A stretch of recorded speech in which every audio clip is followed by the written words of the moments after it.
جنگل میں رانو چڑیا بیٹھی تھی، سوچ رہی تھی کہ میں کیوں نہ اپنی دوست کے پاس چلی جاؤں۔ وہاں کا موسم بہت ہی خوبصورت تھا، وہاں برف باری ہو رہی تھی اور رانو کا دل کیا اپنی دوست کے پاس جانے کو، تو وہ چلی گئی۔ واو، کتنا خوبصورت موسم ہے اور اتنی سنو۔ رانو کیسی ہو؟ کب آئی ہو؟ تم نے تو مجھے بتایا ہی نہیں، کیسے آئی ہو؟ مجھے بتا ہی دیتی۔ ہائے ٹونی چڑیا، کیسی ہو؟ میں بس اس موسم کا سن کے مجھ سے رہا ہی نہیں گیا اور میں آ گئی ہوں۔ کیسی ہو تم؟ کیا حال ہے تمہارے؟ اور یہ موسم تو میں اس موسم کی دیوانی ہوں، مجھے بس آنا تھا تو میں اس لیے تمہیں بتا نہیں سکی، سوری، لیکن اب میں یہیں رہوں گی کچھ دن۔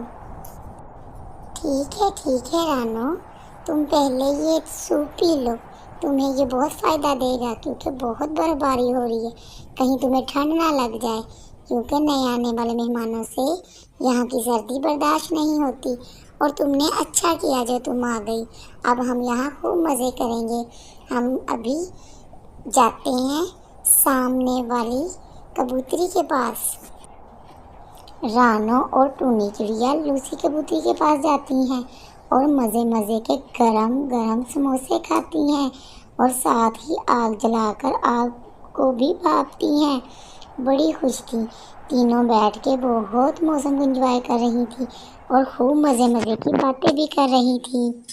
آج تو بہت مزہ آیا، اب رات ہونے والی ہے، ہمیں گھر جانا چاہیے، انشاءاللہ کل ملیں گے۔ رانو اور ٹونی چڑیا گھر کے اندر آ جاتی ہیں کیونکہ کافی رات ہو چکی تھی اور انہوں نے آ کے کھڑکیاں دروازے بند کر لیے کہ اندر سردی نہ آئے، اور موسم کو انجوائے کرتی رہیں اور خوب باتیں کرتی رہیں۔ سارا دن کی سیر اور تفریح کے بعد وہ تھک گئی تھی، دونوں باتیں کرتی سو گئیں۔ اگلے دن صبح ہوتی ہے تو لوسی کبوتری باہر نکل کر پریشان ہو جاتی ہے، اتنی زیادہ برف باری کہ گھر سارے دب چکے تھے۔ وہ بہت پریشان ہوئی، وہ تو اتنا ڈر گئی کہ وہ رانو کو اور ٹونی چڑیا کو آوازیں لگانے لگی۔ ٹونی بہن اور رانو چڑیا، جلدی سے باہر آؤ، تم لوگ کہیں دب تو نہیں گئی؟ اتنی برف باری کہ ہمارے گھر نیچے دب چکے ہیں۔ یہ کیا لوسی، اتنی برف باری ہو گئی رات سے کہ ہمارے گھر ہی دب گئے؟ میں تو کھڑکی کے ذریعے بہت مشکل سے باہر آئی ہوں اور رانو کو بھی بڑی مشکل سے نکالا ہے، ہمیں یہاں سے کہیں چلے جانا چاہیے، یہ نہ ہو کہ اتنی برف باری ہو ہمارے گھر دب جائیں، پھر ہم اکیلی ہیں تو کیا کریں گے، ہمیں فوراً یہاں سے چلے جانا چاہیے۔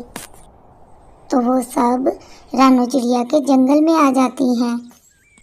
رانو بہن، تمہارا جنگل تو بہت ہی خوبصورت اور ہرا بھرا ہے، یہاں تو نہ زیادہ سردی ہے اور نہ ہی زیادہ گرمی، بہت اچھا موسم ہے یہاں کا، میں تو بہت خوش ہوں یہاں کا۔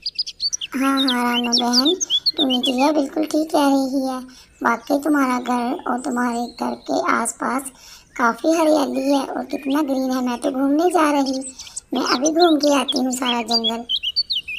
چلو ٹونی چڑیا، گھر کے اندر ہم جا کر کچھ کھاتے ہیں۔ رانو بہن، بہت مزے کی بریانی بنائی ہے تم نے، اب یہ لوسی کبوتری پتہ نہیں کہاں رہ گئی، وہ بھی آ کے کھا لیتی۔ لوسی، تم آ گئی، آ جاؤ بریانی کھا لو۔ کیا بات ہے، آتے ہی تم گر گئی ہو، کیا تھک گئی ہو؟ ہاں میں بہت تھک گئی ہوں، اب میں لیٹوں گی، میں نے جنگل کے بہت سیر کی ہے اور مجھے وہاں ہریالی طوطی مل گئی، اس نے مجھے بہت مزے کے پھل اور کھانے کھلائے ہیں، میں تو اب سوؤں گی، میں کچھ بھی نہیں کھاؤں گی، آپ لوگ کھا لو۔ اور تینوں ہی باتیں کرنے لگی کہ زیادہ دیر موسم کا بھی ہونا ٹھیک نہیں، نقصان دہ ہے، جیسے کہ اتنی زیادہ برف باری ہوئی، نہ ہی اتنی زیادہ گرمی ہونی چاہیے نہ ہی سردی، اللہ کا شکر ہے اس نے سارے ہی موسم بہت خوبصورت بنائے ہیں۔ ہیلو پیارے گائز، اگر آپ کو میری ویڈیو پسند آئے تو اس کو لائک، شیئر، چینل کو سبسکرائب کر دینا اور میری ویڈیو کو شیئر کر دینا، مجھے آپ کے سپورٹ کی بہت ضرورت ہے۔ میں آنے والی ویڈیو میں آپ کو اچھی ویڈیو دکھاؤں گی اور بہت سی اچھی والی کہانیاں بھی لاؤں گی۔ شکریہ۔